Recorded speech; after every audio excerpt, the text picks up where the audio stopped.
మొదటిగా అసలు మనం లోక్సభ అభ్యర్థుల ఎంపికపై కాంగ్రెస్ పూర్తిగా కసరత్తు చేసింది. అయితే ఈ రోజు సాయంత్రం 6 గంటలకు ఏసీసీ కార్యాలయంలో కాంగ్రెస్ సీఈసీ భేటీ కానుంది. ఎక్కువగా ఛత్తీస్గఢ్, ఢిల్లీ సహా పలు రాష్ట్రాల లోక్సభ అభ్యర్థులను ఖరారు చేసే ఛాన్స్ ఉన్నట్లు తెలుస్తోంది. అయితే జహీరాబాద్, మహబూబ్ నగర్, నిజామాబాద్, మహబూబ్ నగర్ అదేవిధంగా చేవెళ్ల స్థానాలకు అభ్యర్థులను తొందరగా ఖరారు చేసే పనిలో అయితే కాంగ్రెస్ పార్టీ కసరత్తు చేస్తుంది. దీని మీద పూర్తి అప్డేట్స్ మా ప్రతినిధి హరీష్ లైవ్ ద్వారా అందిస్తారు. హరీష్, చెప్పండి.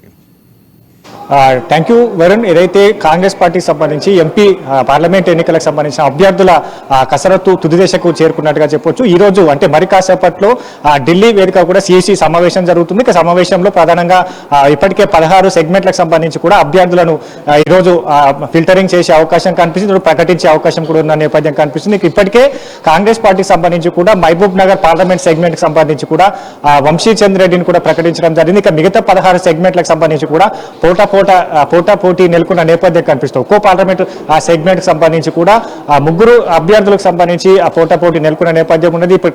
ఇప్పటికే అభ్యర్థులకు సంబంధించి కూడా అక్కడ సునీల్ కల్గోరు సర్వే రిపోర్ట్ కావచ్చు, ఇంటెలిజెన్స్ సర్వే రిపోర్ట్ల ఆధారంగా కూడా స్క్రీనింగ్ కమిటీ ఒక నివేదికను కేంద్ర ఎన్నికల కమిటీకి పంపించడం జరిగింది. ఈ రోజు ఇక మరి కాసేపట్లో జరగబోయే సమావేశంలో ఏఐసిసి అధ్యక్షుడు మల్లికార్జున ఖర్గే, అలాగే సోనియా గాంధీ, రాహుల్ గాంధీతో పాటుగా PCC chief CM Revanth Reddy, అలాగే డిప్యూటీ సీఎం బట్టి విక్రమార్క, మంత్రి ఉత్తమ్ కుమార్ రెడ్డితో పాటుగా స్క్రీనింగ్ కమిటీ సభ్యులంతా కూడా సమావేశంలో పాల్గొంటారు.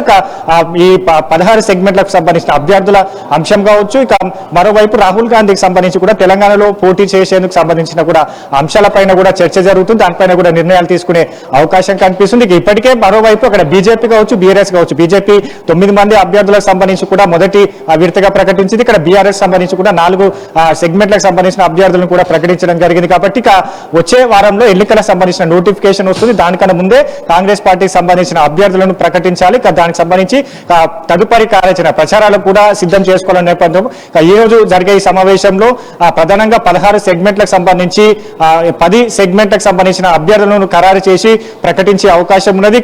దానికి సంబంధించి ఇక్కడ రాహుల్ గాంధీకి సంబంధించిన పోటీ చేసే సెగ్మెంట్లు ఖమ్మం కావచ్చు, భువనగిరి సెగ్మెంట్లను కూడా హోల్డ్ లో పెట్టే అవకాశం కనిపిస్తుంది. ప్రధానంగా ఇప్పటికే మహబూబ్ నగర్ సెగ్మెంట్ కూడా ప్రకటించారు. కాబట్టి ఇక్కడ ప్రధానంగా ఈ రోజు ప్రకటించబోయే 10 సెగ్మెంట్లకు సంబంధించి కూడా ఇప్పటికే ఏదైతే మొన్న స్క్రీనింగ్ కమిటీ సమావేశంలో కూడా ఏకాభిప్రాయం కుదిరినట్టుగా తెలుస్తుంది. దాంట్లో చేవెళ్ల నుంచి పట్నం సునీతారెడ్డి పేరు కూడా ప్రధానంగా వినిపిస్తున్న నేపథ్యం ఉన్నది.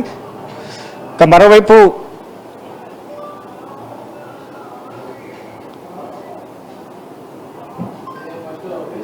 చూసుకున్నట్లయితే అంటే కొత్తగా కూడా పార్లమెంటు ఎన్నికల కోసం అయితే కాంగ్రెస్ పార్టీ వ్యూహాలు రచిస్తుంది.